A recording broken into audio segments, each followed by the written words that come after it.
¿Por qué los intelectuales sistemáticamente odian al capitalismo? Esa es la pregunta que se plantea Bertrand de Jouvenel en el artículo tercero y último para este tema que estamos comentando aquí.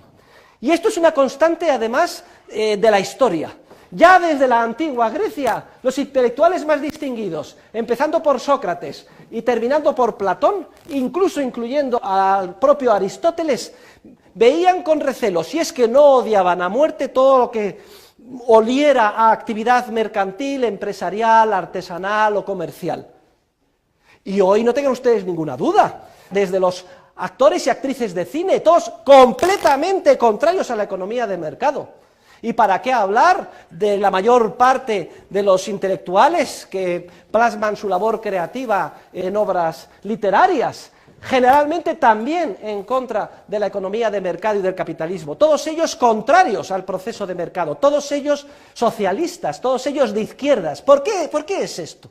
Y es algo que tienen ustedes que estar acostumbrados, esta incomprensión. Cuando el día de mañana ustedes vayan al mercado, trabajen en su empresa, van a sentir una incomprensión diaria, continua, por todo el mundo de la llamada inteligencia, la cultura. Todos estarán en contra de ustedes. ¿Por qué razón es esto así?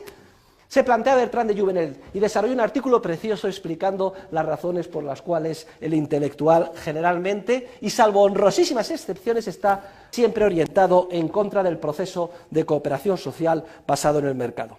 Y da básicamente las siguientes tres razones, los siguientes tres motivos. Primero, desconocimiento, es decir, desconocimiento teórico de cómo funcionan los procesos de mercado. El orden social empresarial, dice Hayek, que es el más complejo que hay en el universo. A nosotros nos lleva 70 sesiones, siquiera sea empezar a profundizar nada más la punta del iceberg desde el punto de vista analítico. Un esfuerzo diario por mantenernos al día en las lecturas, página tras página, para empezar a ver la luz.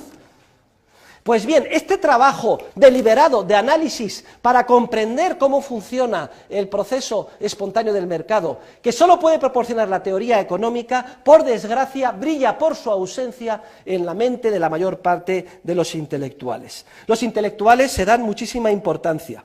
Los intelectuales piensan que han estudiado mucho, pero la mayor parte de ellos son unos completos ignorantes en lo que se refiere a la ciencia económica. Y esa es la primera razón que apunta Bertrand de Jouvenel.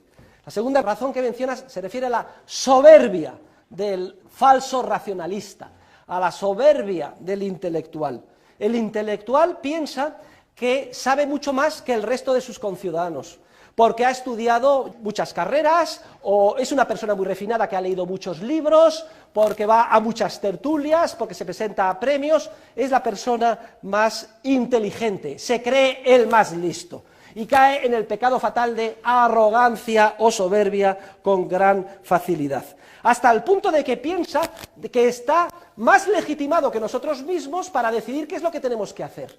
Se ríe de los ciudadanos de a pie, le parece una ofensa a su fina sensibilidad encender la televisión, vomita ante los anuncios, de alguna forma se escandaliza de la falta de cultura de todos nosotros, y desde su pedestal se permite pontificar criticando lo que hacemos porque se cree más listo que nadie. Y sin embargo, como he dicho, sabe muy poco de lo que sucede, y además es un peligro en potencia. Detrás de cada intelectual hay un dictador en potencia, que a poco que se descuide va a caer en la tentación de querer arrogarse con el poder político para imponernos a todos los demás sus peculiares puntos de vista, que él considera que son los mejores, los más refinados, los más cultos. Si a la ignorancia le sumamos la arrogancia fatal de pensar que saben algo más que nosotros, que son más cultos y refinados, entonces estamos perdidos. Y no nos debe de extrañar que detrás de cada gran dictador de la historia, sea un Stalin, sea un Hitler, etcétera, siempre ha habido una cohorte de intelectuales, aduladores, que han tratado de darles base y legitimidad desde el punto de vista ideológico, cultural, filosófico, etcétera. Pero hay una tercera razón importante, que no le duele a Bertrand de Jouvenel sacar a relucir. Y la tercera razón, queridos alumnos, que explica el por qué los intelectuales están en contra del capitalismo, es muy sencilla. Tomen nota: el resentimiento y la envidia. resentimiento y la envidia. Porque el intelectual generalmente es una persona profundamente resentida. Fíjense ustedes qué bien lo explica Bertrand de Jouvenel. Bertrand de Jouvenel se da cuenta de que el intelectual se encuentra en una situación muy incómoda en el mercado. En la mayor parte de las circunstancias observa que el valor de mercado de lo que él aporta al proceso productivo es muy reducido. O sea que yo he estado estudiando durante tantos años, lo he pasado muy mal, he emigrado a París y resulta que hago estos cuadros que son un mamarracho y no los compra nadie, soy un resentido. Algo podrido está en la sociedad capitalista cuando no valora como debe lo que yo hago, mis supuestos poemas, mis refinados artículos o mis novelas. Y en todo caso, aunque tenga suerte, aunque me ponga de moda, aunque me convierta en un Saramago, nunca lo es lo suficiente, nunca se me paga lo suficiente, teniendo en cuenta todo lo que yo hago como intelectual, sobre todo en comparación con la basura que me rodea. Y luego lo que no puedo resistir como intelectual es que a lo mejor un súper ignorante, un burdo, un inculto empresario gane 10 o 100 veces más que yo, simplemente porque está vendiendo cualquier cosa absurda, como por ejemplo pollos, o botas, o bañadores en el mercado a las masas, y se está forrando.